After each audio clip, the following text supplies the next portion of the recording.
Свободу і покажем, що ми браття козацького роду. Слава Україні! Героям слава! Слава Україні! Героям слава! Слава Україні! Героям слава! Будьмо! Будьмо! Будьмо! Бо ми того варта. Senator Blumenthal, Governor Lamont, welcome. Come on up. We're very grateful to have you both here. Thank you so much. Before I introduce our wonderful Senator and Governor of this state, I just wanted to share one thought from yesterday morning. You know, many of us have not had many sleep-filled nights. We've been suffering from insomnia. Even those of us who don't have guilty consciences, and believe me, I've got a guilty conscience. But I think last night I remember waking up feeling very much like Francis Scott Key during the War of 1812, or the ramparts we watched, our colors boldly streaming. Many of us woke up wondering, has Kiev fallen? Has Kiev succumbed to the aggressor? And it was a beautiful thing yesterday when we heard that the resistance to Putin's fascism became only stronger, and the Ukrainian people rose up against him, and that Ukraine is still holding strong against the aggressor. So first of all, I want to introduce Senator Richard Blumenthal.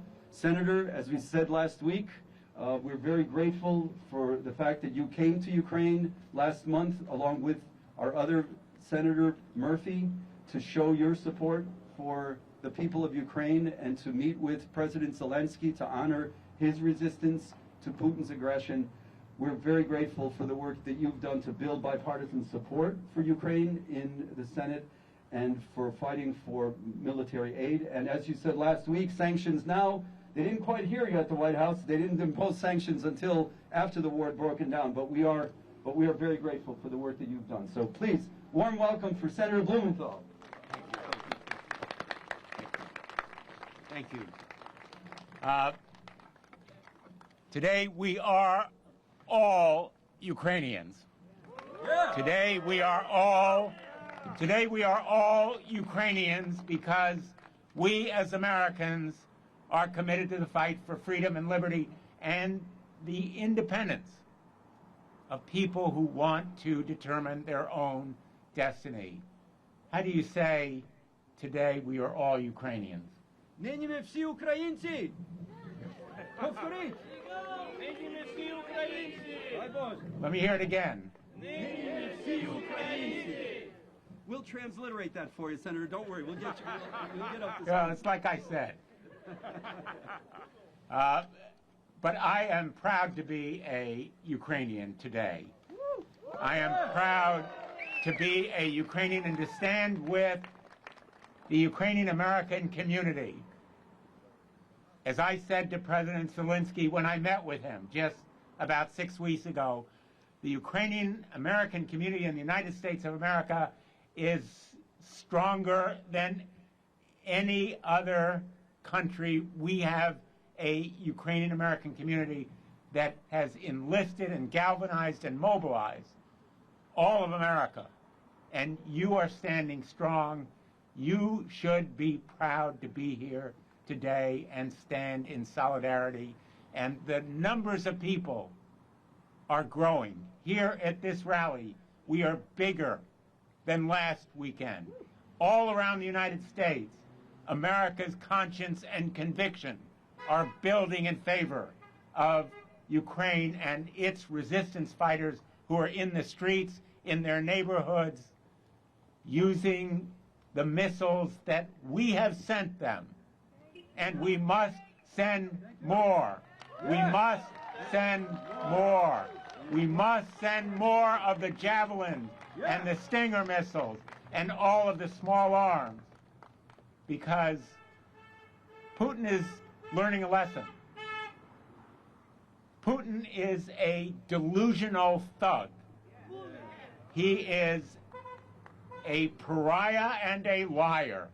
He is a war criminal. He is a butcher. He is killing people in the streets of Kyiv and all around Ukraine simply to rebuild what used to be the Soviet Empire. And the Russian people are going to pay for it. Putin needs to pay for it. We need stronger economic sanctions. Boycott Russian goods. Say no to everything made in Russia. Everything. And why not oil and gas, too?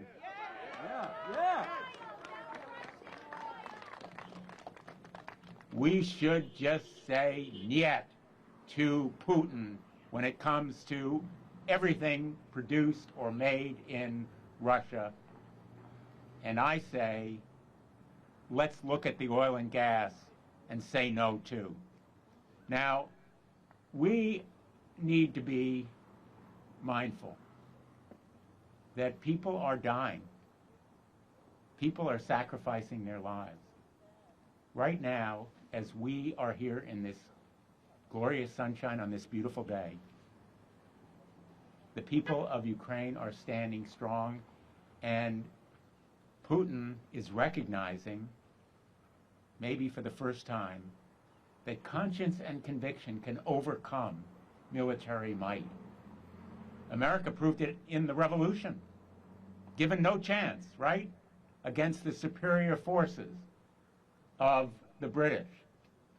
Time and again in history, time and again, conscience and conviction, patriotism and dedication, courage has had the force greater than arms. But we need to provide those arms, and that's why, as a member of the Armed Services Committee, I will go back to Washington, D.C. tomorrow, and I will do and support legislation that will convey even more arms to Ukraine.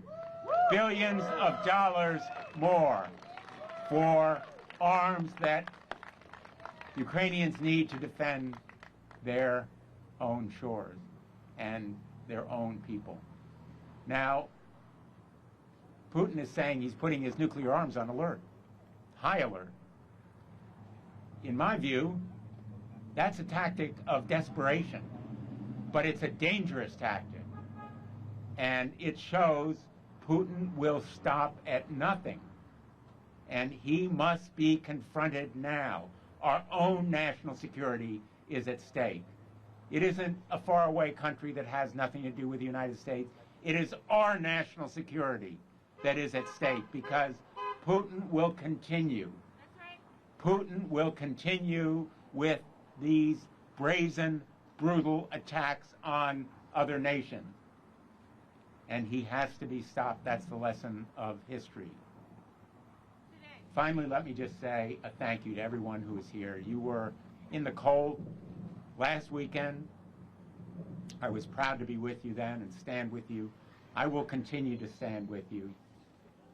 You are friends and fellow Americans. Many of you are veterans who have fought in our own wars to preserve our own freedom. Many of you have relatives and friends. And I think of those people whom I met just 6 weeks ago. Right now, they are cowering in the subways and the cellars and basements. They are under fire right now. Those innocent civilians, moms and dads, children, enduring the terror and trauma. And so to any of my colleagues in the United States Senate who say, why care about Ukraine? I say, we are all Ukrainians. We are all free people.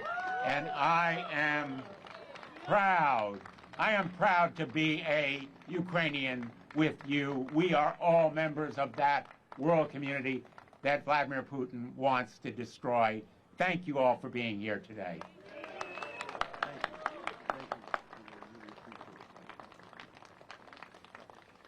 Thank you so much, Senator Blumenthal. We're really, really grateful to you for, again, your support, for your advocacy. We've been in touch over the last 2 days with a lot of people around the country, and there are rallies like this happening in Cleveland and Washington and New York. the young students at Yale University, my alma mater, are rallying today with the Ukrainian Students Club on the Yale campus. So this is happening all over the world. And as we mentioned before you arrived, it's so heartwarming to see people in South Africa and Hiroshima and Japan and Yokohama, in Amsterdam and Berlin. Somebody told me there were like 100,000 people in Berlin that were rallying in support of Ukraine, which is amazing. And of course, people in Russia as well. We want to make this really clear. Our fight is not with the people of Russia. We know there are brave Russians that are supporting Navalny and are supporting democracy in Russia, and they are supporting Ukraine as well. And we do not have any bigotry at all against the Russian people that are standing for democracy and freedom. The whole world is now uniting against Putin and his aggression and his monstrosity and his barbarism. Putin, the great man, thought that he would start this war by proving his manhood by bombing a kindergarten. Is that what a real man does? I ask you. It's pathetic that this small man with a big ego that's oversized is thinking that he's going to be able to dictate the terms to the whole world community. I now have the great honor to welcome Governor Lamont. Governor, just so you know, Senator Blumenthal knows this, but you know, we're proud of the fact that we may be small but mighty here in Connecticut. We only have 20,000 Ukrainians in Connecticut, and they're rallying all over the state, but we're really proud to be among the most active and vibrant Ukrainian communities. We welcome you today. We invite you to come and visit the Ukrainian National Home anytime you have an opportunity. We want to invite you to visit and watch some of the spectacular performances of our Zoloty Promin dance ensemble, our Yevshan Ukrainian choir. We invite you to visit our school on Saturday mornings if you have the time to see these beautiful kids. Many of them are here today that are learning their culture, their language, their history. We are part of a vibrant culture, and there are now, just for the record, for folks to know, there are 35 million people around, just in Ukraine, that speak Ukrainian. And there's another 10 million people that speak Ukrainian outside the borders of Ukraine. So this is a vibrant culture. We defeated the Mongols, we defeated the Ottoman Empire, we stood up to the Soviets, we stood up to the Nazis, and we're going to defeat this monster as well. But on that note, I want to welcome Governor Ned Lamont. We are going to defeat this monster as well. Yeah. Look, we are small but mighty, but there are thousands of groups just like you around the world standing up, saying, I'm proud to be Ukrainian, because Ukraine makes us proud every day, standing up against this evil. And that's what we do. Look, you remember when they put the Berlin Wall up and Jack Kennedy came and stood and said, today, we're all Berliners. You remember that many years ago? You remember when the World Trade Center, they knocked over the towers back 20 years ago, and they had rallies around the world saying, today, nous sommes tous les Américains. Today, we're all Americans. Today, we are all Ukrainers.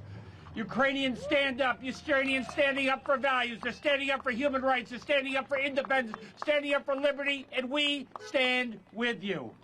And I want that loud and clear. Look, there's a lot of nonsense going on the Russian TV. In fact, even former President Trump is on there saying that Putin was a, quote, savvy genius for what he's doing. That's not where America stands. That's not where the world stands. And we are sending that message loud and clear. That's not where we stand.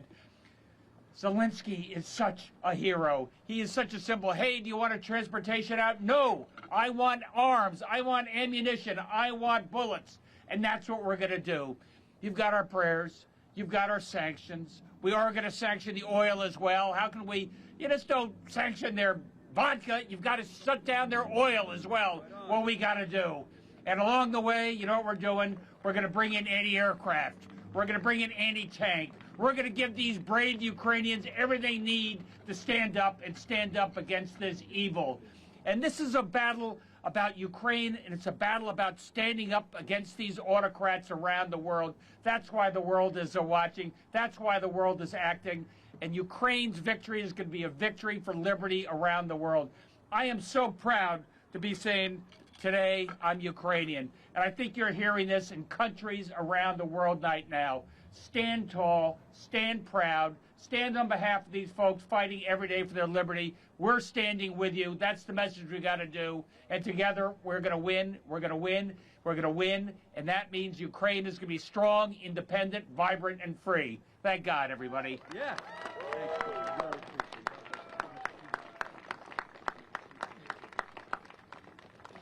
Thank you so much, Governor Lamont. We're really grateful that you made it here today. I know you've got a really busy schedule, and certainly Senator Blumenthal has. It means a lot to us for you to stand with us today. It means the world. We have another wonderful guest today, a special guest who's now a brother in arms as we mobilize against the monstrosity and barbarism of this horde of Russian fascists. We're privileged today to have with us Mr. David Warren, the Chief Executive Officer of the Greater Hartford Jewish Federation. And I just want to let David know, and I'm very grateful to our friends Lee and Natalie Korsheniuk-Pollock for introducing us to these new allies, these wonderful friends of ours. It means the world to us. I want to say something that's not been very prominent in the media. Let no one make a mistake about this. The Ukrainian people are among the most pluralistic, the most democratic, the most tolerant people in the world. The fact is that the Pew Research Institute did a massive study all across Europe, and they found back in the late 2010s that Ukrainians were the least bigoted people anywhere. It's really important to know that 8 years ago, before Putin started the first stage of this war, as you remember, Senator Murphy and Senator McCain were out on the streets of Kyiv in December of 2013, and they stood before a crowd of over 1 million Ukrainians standing in the freezing cold, much colder than it is today. It's sub-zero temperatures. And in that crowd, there were people from the Jewish community, from the Crimean Tatar community, from the Armenian community. The first protester who was killed by Russian snipers in 2014 was an Armenian man, a beautiful person, Serhiy Nihoyan. And our friend Leonid Finberg has been working assiduously to represent the Jewish community in Ukraine and to denounce the disinformation that's coming from the Russian side. In 2014, when Ukraine was attacked and when the numbers of its army were only about 6,000 battle-ready troops, there were thousands of Ukrainian volunteers that raced to the east to banish the Russian troops from that area. And among them were heroic, young, Jewish Ukrainian people that are proud to be Jewish and proud to be Ukrainian. A beautiful man named Asher Chernetsky, who stood with his Kalashnikov ready to fight off the Russians. And another wonderful, wonderful man, Ihor Shchupak, who's the head of the Holocaust Museum in Dnipro, and also works with the organization Tkuma that's been working to bring together Ukrainians of Jewish heritage, Islamic heritage, the Crimean Tatars, the Chechens, and Ukrainian Orthodox and Ukrainian Catholics.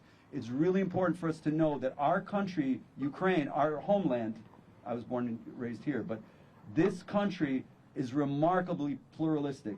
This country forged its independence with 5 Gandhian revolutions. Count them. The dissidents of the 1960s, 70s, and 80s who went to the Gulag rather than submit to Russian tyranny and imperialism.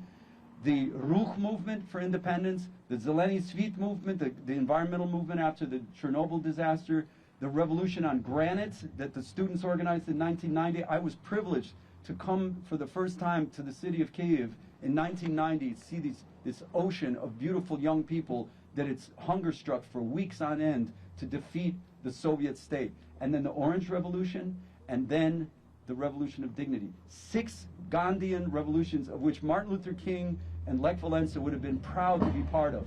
So, and the Ukrainians forged their freedom with nonviolence.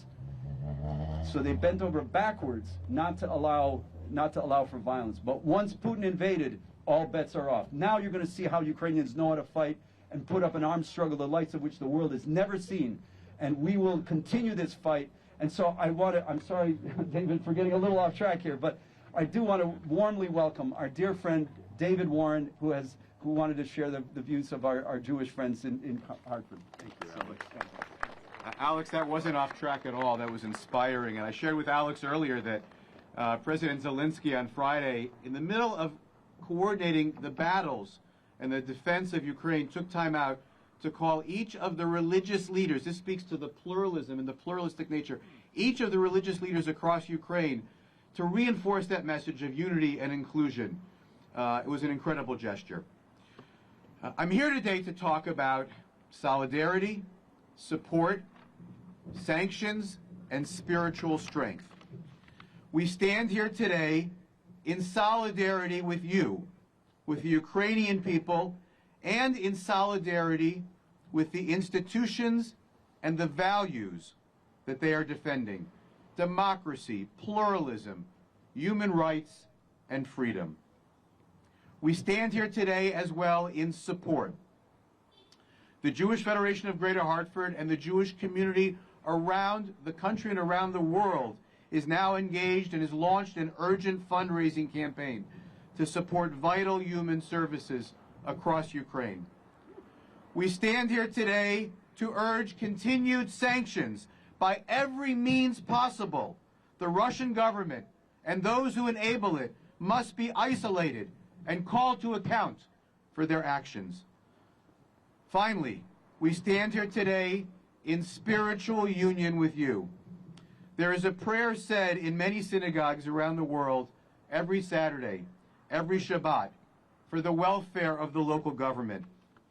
I've adapted that prayer as follows: He who grants deliverance to kings and dominion to princes. His kingship is a kingship of all worlds. He who rescued David, his servant, from the evil sword, who put a road through the sea and a path among the mighty waters. May he bless, preserve, and guard, help, exalt, and make great, and raise high President Vladimir Zelensky and all of the officers and officials of his government. May the Supreme King of Kings in his mercy sustain them in life and preserve them from all distress, sorrow, and hurt. May he save them. May this be his will, and let us say, Amen. I close by paraphrasing, so cold I can't talk. I close by paraphrasing the Ukrainian national anthem. The glory and freedom of Ukraine will not perish. We stand with you. We stand with Ukraine. Yeah.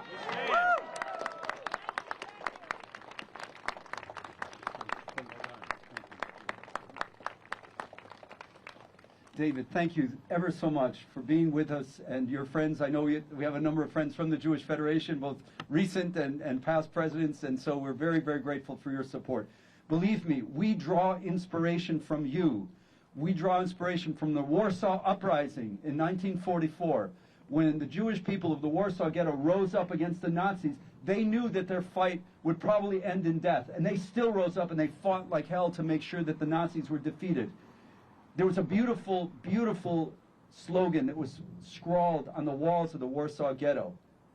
And I want to quote that because many of you, and as I have also, have been waking up at 2 o'clock in the morning, 3 o'clock in the morning, and with feelings of despair and feelings of powerlessness. How can we stop this? How can we stop this monstrosity? But there was a wonderful human being that scrawled that on the walls of the Warsaw Ghetto that said, it is better to light one candle than to curse the darkness. Today, with our hearts, with our spirits, we are lighting many candles, and we are standing in spirit with the people of Ukraine. And so we are grateful for our Jewish brothers and sisters for being with us, for our Islamic brothers and sisters, the Crimean Tatars, our beloved friend Ayla Bakali of New York, who's visited Connecticut on a number of occasions to show her solidarity with the Ukrainian people. We are all united. We are one people. Yes, we're different. We're diverse. We come from many different backgrounds: Armenian, Greek, Chechen. But we're all united in our belief in democracy, in freedom, and in the rights of man. So now I'd like to introduce a dear friend of mine, Pani Helena Hilmanovich. I'd like to call her up, and Myron Kolinsky will be speaking also. Pani Helena, czy wy tu gdzieś pobliżu? Okay, come on up, please. Pani Helena is a very shy person, but she's strong, and she's she's also a very good soprano singer in our choir, so I love her to bits. But the reason we wanted Pani Helena to speak is that we're getting some wonderful press coverage from our dear friends from Channel 8, Channel 3, Channel 30, but there's a lot of other news. It's tough to stay on top of all the news, and Pani Helena today in church was telling me about some of the things that are coming up in Ukrainian media that are not widely known. So Pani Helena, God bless you. Thank you for sharing this. Thank you, Pane Ovis. Hi, everybody. Emotions intercept my breathing. Dear community guests, friends of Ukraine, dear officials of Connecticut, all the world's attention is focused on Ukraine. Once again, we gather together to show our support for Ukraine, their people, the army, doctors, volunteers, all concerned people. All the last days and nights, we start with calls to our families, relatives, friends, neighbors, to make sure they are safe. But are they safe when Russian tanks, missiles, snipers destroy everything in their path? Putin started the war not only in Ukraine, he started in the center of Europe. If he is not stopped, he will move on. In the age of internet, high technology, advances in science and the medicine, art, money has overshadowed everything. Money became the measure of human life. We have to stop it right now. The time of diplomacy is over. We demand, close the sky over Ukraine. Russia and its allies disconnected from the financial system. Diplomats must be expelled and diplomatic ties severed. To continuously security, financial, military, media, humanitarian aid, Ukraine cannot be in a security vacuum. We are grateful to everyone who is with Ukrainians. Ukrainians are unconquered, indomitable, fearless, and will defend their God-given land to the last breath. Ukrainians have proven since 2014 that freedom is more expensive than anything else. The fate of Ukraine lies in our hands. If we do not stop Putin, we will continue to treat prostitutes and rehabilitate soldiers and innocent civilians around the world if they are not completely destroyed. Glory to Ukraine. Glory to the defenders. Glory to all who are near us, who are with us. Thank you all for your support. Thank you for coming to support and express your life to our people, to our freedom, to our independence. God bless you all. Woo! Thank you, Pani Helena. Slava Ukraini! That was a little weak. Slava Україні! І ще більше гримко. Слава Україні! Senator, Governor, David, don't worry, we will send this phrase so you can chant it from the podiums in Washington and in Hartford, so no problems there. This really is, as we all know, this is an epic struggle. This is a struggle of biblical proportions. And I was glad that David mentioned his namesake, King David, who as a little boy defeated Goliath. We draw inspiration from that history. We draw inspiration from the great matriarch Judith, who lured the Assyrian king into her tent and cut his head off. Yeah, that wouldn't be a bad fate for Putin. What do you say? You know, the great genius. Yeah. Anyway, so without further ado, I'd like to introduce our dear friend Miron Kolinsky, who will be saying a few words on behalf of the Ukrainian National Home and the Ukrainian Congress Committee of America. Miron, God bless. Good afternoon, everybody. Thank you for attending today. Thank you for your attendance all this week. I'm going to go through what we've done this week. We had our first rally at the state capitol last Sunday. Alish was the one that organized it along with some other members of our Ukrainian American community. Tuesday, the Ukrainian American Youth Association that meets in this building every week for educational meetings decided they wanted to do a prayer service here last Tuesday. Last Thursday, after the invasion into Ukraine, we held prayer services for peace in Ukraine in 14 Ukrainian churches in the state of Connecticut and Massachusetts. Friday, we repeated the prayer services again. Yesterday, if a lot of you know, we had a very, very vibrant rally for peace in Ukraine at the state capitol again. And today we're meeting here. We had meetings in New Haven, and we had meetings in 40 different cities, including Washington, D.C. As we speak, Washington, D.C. has a rally for the peace in Ukraine, and also many rallies all over the world if you watch the television. We will have another rally next Sunday, as we did in 2014, every week, until this situation is settled. We again thank you all for attending, and thank you for supporting Ukraine and the people of Ukraine. I do want to mention that one of our organizations, the United Ukrainian American Relief Committee, has set up a fund at the Ukrainian Self-Reliance New England Federal Credit Union if you want to help support humanitarian aid. If you watch the television, you'll see at the borders of Poland and Ukraine, you'll see the situation. We ask for your support. There are many other organizations. We sent out information earlier today with other organizations that are trying to help on a humanitarian basis. This is a humanitarian crisis, as we all realize, and we all will continue to stand with Ukraine. I do want to mention, I heard on the radio on the way over here, that the EU, the European Union, has closed its air travel for airspace. Thank you. The EU has closed their airspace to this menace, as well as Canada. We appeal to our U.S. government to do the same thing, to close the airspace in the U.S. and over Ukraine, so that there's a bit of safety for the citizens of Ukraine and of the world. Again, I thank you for your support, and God bless Ukraine, and God bless America. Thank you.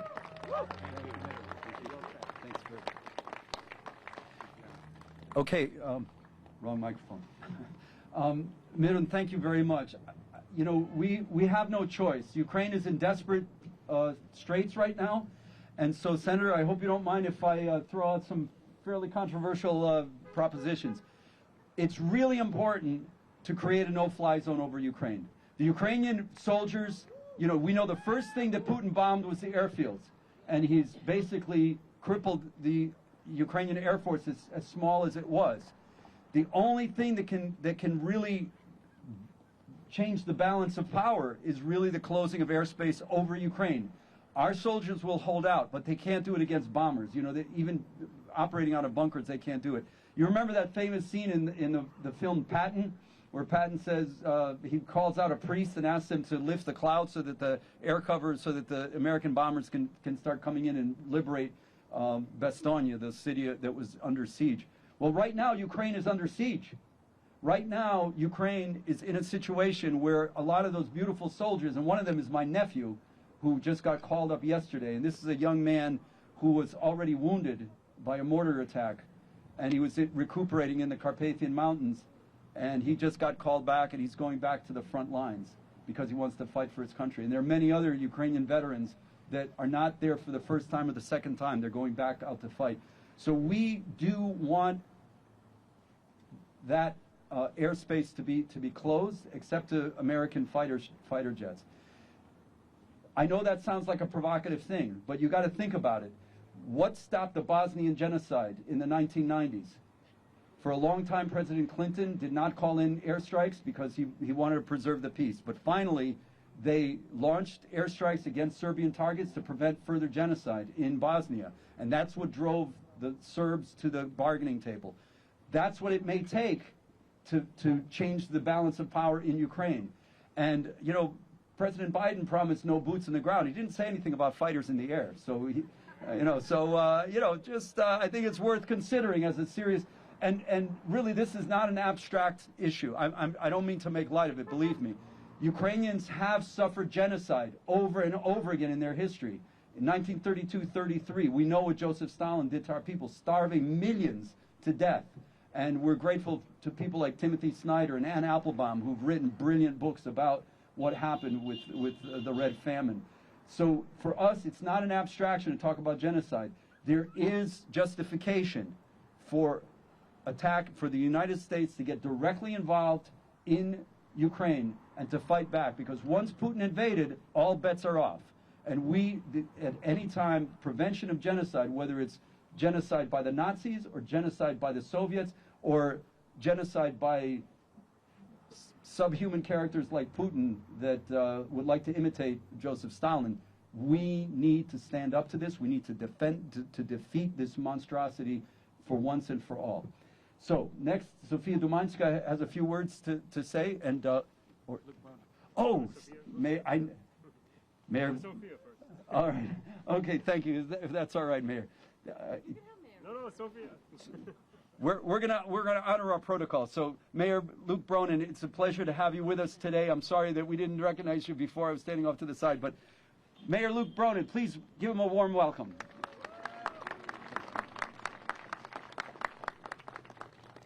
Good afternoon.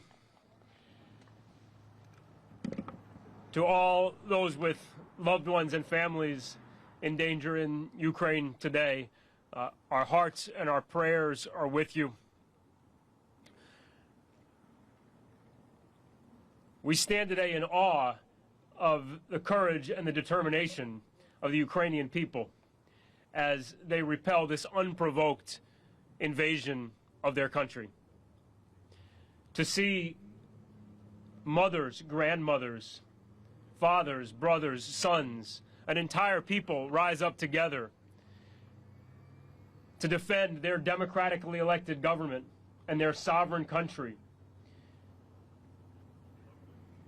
is an act more inspiring than anything we've seen in a long, long time.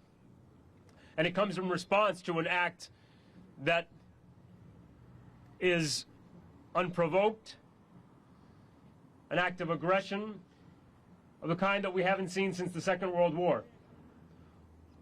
A war for territorial expansion, a war to overturn the current world order, a revisionist attempt to rewrite the end of the Cold War at the expense of the Ukrainian people. I think the signs are beautiful. It is hard to say we stand with the Ukrainian people when they are being shot at and bombed, and we are here. But we stand in awe of them, and we must stand in support of them with action. And that means that we must use maximum financial pressure in coordination with our European allies, maximum financial pressure to increase the costs beyond what Putin and the Russian people are willing to bear. And we must supply them weapons in every way we can.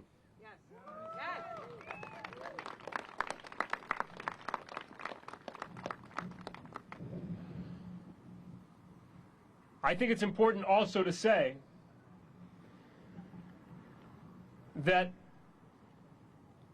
we stand in solidarity and in gratitude to those brave Russians who, despite the atrocities of their government, are standing up to protest the actions of Putin. Yeah. That is an extraordinary display of courage in a different way. But in a nation as repressive as Russia has become, for Russian people by the thousands to stand up and say no to war, say no to Putin, say no to a man who instills so much fear in his own intelligence chief that his intelligence chief stammers and quakes in his presence and is afraid to tell him the truth. That's an act of courage by the Russian people that we must honor too. Yes. Finally, let me just say, our city, as is beautifully and fully on display today, has a powerful connection with Ukraine. Our state has been strengthened generation after generation by Ukrainians who have made Hartford and Connecticut their home.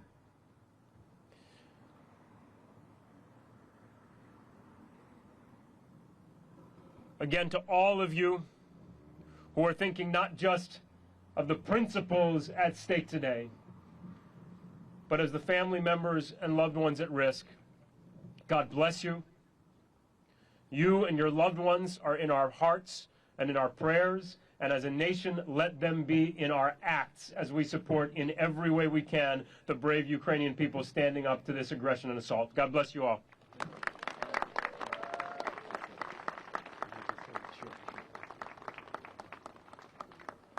You know, we're never supposed to speak twice at a rally. But I just want to say I'm going down to New Haven. I hope you'll forgive me for leaving early. I'm going to bring them this picture. You know, a picture's worth 1,000 words. I will try to convey to them that we are here, hundreds of people in solidarity with them and the people of Ukraine. And I will be back here next Sunday. Yeah. I will be back here next Sunday because whatever happens in Ukraine over this week, we cannot forget, we cannot walk away, we cannot turn away. Ukraine will need our humanitarian relief, our assistance. The refugees, 400,000 people have fled, women and children. Let us remember the children who are going through this trauma and terror.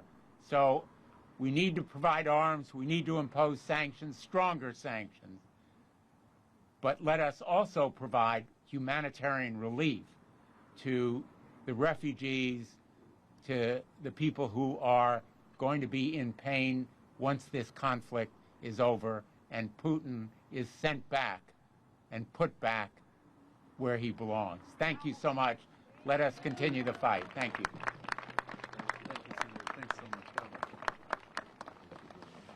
Thank you, Senator Blumenthal. Yeah, again, for those of you who might have arrived late, there's another rally like this going on on the Yale campus. The Ukrainian Students Club at Yale is organizing a terrific thing. Before I introduce Sophia, and that may be one of our last speakers, unless somebody is here from another community that would like to share their comments. Raquel, would you like to say something from the Peruvian community? That would be beautiful. Let me just say one thing before, as Raquel is coming up. The mayor just said we need to take action. And yes, I'm not sure whether, I think, you know, the old statement about the pen is more mighty than the sword. Probably so. I don't think the pen is stronger than a javelin missile. But nonetheless, writing is important. And I want to encourage all of you who are here today. It doesn't have to be an eloquent statement, but to write to the Hartford Courant, to write to our friends here from Channel 3, Channel 8, and Channel 4 or 30 and Channel 61, to thank them for the coverage that they've been giving this Ukrainian cause. I think it's important. And, you know, for a long time, our Ukrainian community was kind of invisible. That's kind of our fault. I'm not blaming the media. We need to be more visible, and you are now, and God bless you for being that visible. But, you know, and not to strike too much of a negative tone, but listen, this is a war of words as well as war of weapons and missiles and grenades. Vladimir Putin, for decades, has been launching a war of words and a river of lies with which he's tried to flood the international media. And sadly, he has succeeded to some degree, because if we're listening to people like Tucker Carlson, sad to say, graduate of Trinity College, who is saying that he's rooting for Putin, we need to ask, and especially those of you who watch Fox News regularly, you need to say, I'm outraged that you're still rooting for Putin. Are you still rooting for this lowlife who's bombing kindergartens? Are you still rooting for somebody who wants to kill little old ladies? I mean, that's an outrageous thing for him to say. Whether you agree with him on other issues or not, we need to write to Fox News and to say, I'm outraged that you know, out of ignorance or out of stupidity, that Tucker Carlson is saying the kind of garbage that he's saying on international media to a million million person. We need to stop that. And shame on Mike Pompeo for what he said, calling Putin a genius. Was Hitler a genius? I don't think so. Was Stalin a genius when he signed the Molotov-Ribbentrop Treaty, the pact? We forget that the Nazis and the Soviets linked arms before World War II launched. And it's words and it's pieces of paper that sometimes embolden tyrants to attack innocent people. That is unacceptable. It can never be allowed to stand. We need to be very clear. Which side are you on, like the old Mine Workers song says? Which side are you on? Are you on the side of democracy and freedom, Mike Pompeo, or are you on the side of fascism and on the side of tyranny? Are you violating everything that our founding fathers stood for? Are you standing with them? This is a stark choice that has to be made. And everybody here has graduated from high school. Most of you have graduated from college. You can sit down and write a paragraph to Fox News and say, no, this is not acceptable. We will not stand for fascism, and we will not tolerate pundits and pipsqueaks that propagate this kind of nonsense. So that's something you can all do, and you need to do it, and you should do it. So, and with that slightly too emotional comment, I'm going to invite Sofia Dumanska to come up and say a few words. Thank you, Sofia. Oh, I'm sorry. Oh, yes, our friend Raquel from the Peruvian community. Yeah, please, sure. Yeah. Good afternoon, everyone, and I'm very happy to be here, and I was very sad today. I prayed for the Ukrainian people, and I am here in support of, as a Peruvian. I was born in Peru, and I'm also a town committee member in the 4th district, but I am supporting, you know, the Ukrainian sad, very sad. Putin should be in jail right now. He should not die. He should be in jail forever so he can suffer. And I don't know, I don't have any words to say because our mayor and the state representative and our governor said it all, and I support them. So I am with you, and I'm here to help you, and I will be with you until then. You're going to be the winner, and I am praying. Yeah. Wonderful. Thank you so much, Raquel. And again, I don't want to leave you out here too long because it's getting a little cold, and I know that our VIPs are scheduled to leave shortly, but I did want to invite Sofika to say a few words. And again, thank you so much, Governor, and thank you, David, and everyone and thank you, Mayor Luke, for being with us today. But Sofia, welcome. Thank you. Thank you. First of all, Mayor, I love your shoes. I don't know if anybody noticed it, but they are blue and yellow. So just wanted to say that. I don't really have like a written speech, so I'm just going to try to speak from the heart. I was born in Lviv. We came here when I was 12. Oh, I'm going to try not to cry.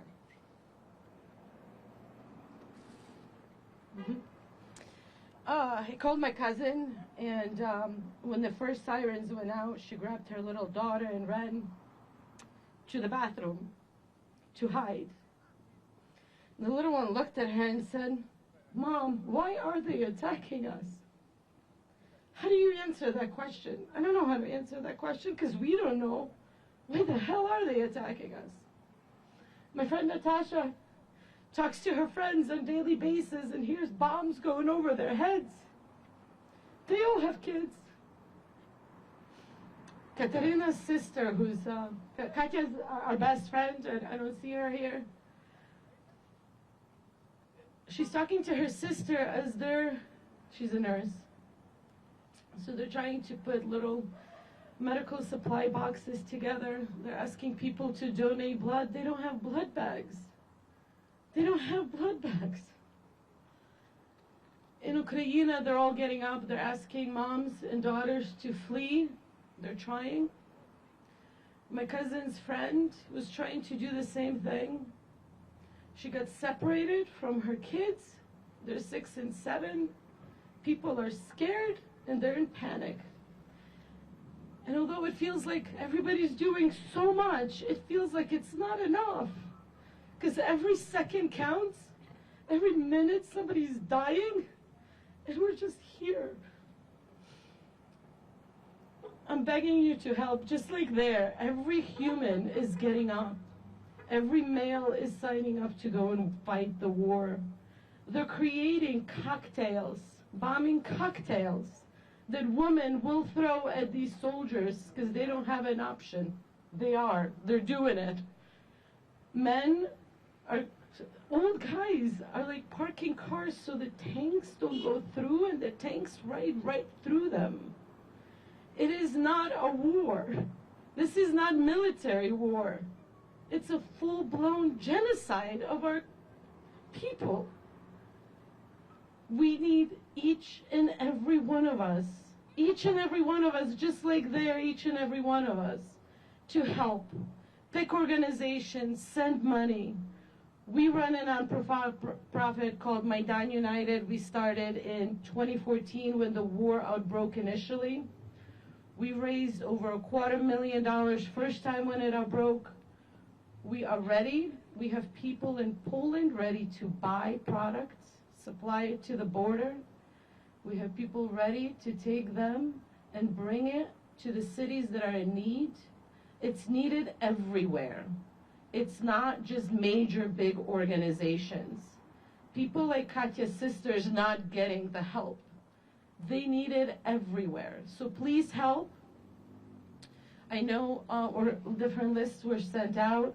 If you want to help us, we have been working with Yulia Tolmachova. If those who don't know her, she has been awarded the Queen Award of Volunteering Services. She puts on a gilet. How do you call gilet? It's like this military thing that if they shoot at you, like that. Yeah, she puts on a bulletproof vest and drives herself. She's ready for a shipment to come in. We're begging you to help us and help others.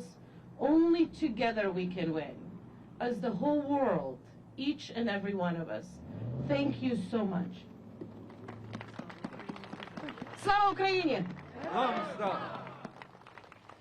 Thank you so much, Sophia, for those beautiful remarks and poignant, heartfelt remarks. It means a lot to us. We're going to close shortly with the singing of the Ukrainian hymn because it's so appropriate for today. But before we go, I want to acknowledge the children that are here.